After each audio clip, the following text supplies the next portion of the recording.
Salamat ka sa mga tumulong sa'yo.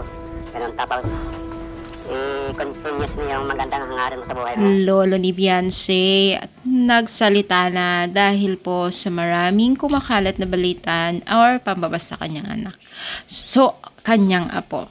So, alam niyo ba guys na itong lolo ni Beyonce ay talagang 100% din po pala na maganda yung asal na tinuturo nila kila Beyonce dahil sa unang pananalita pa lang niya dito sa video na ito na kung saan ay vlog po ni Olives TV. Supportin natin itong si Olives TV ay talagang makikita mo na good manners po yung mga kanyang mga background. No? Kaya naman po hindi nakakapagtaka na itong si Beyonce is napaka-humble at talagang hindi siya talaga yung tipong taong mapagmataas. No? So, mas tahimik na lang siya.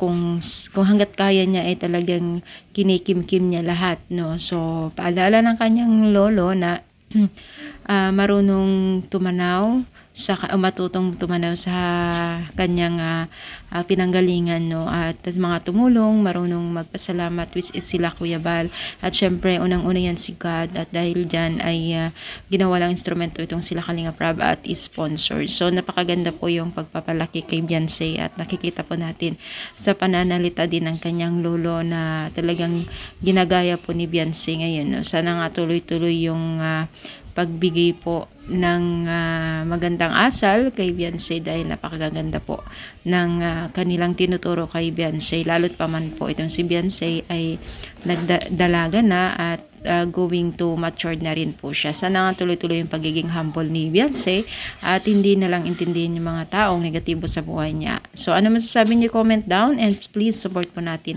itong sila Kalinga Prab. Thank you so much, mga power, and God bless po guys.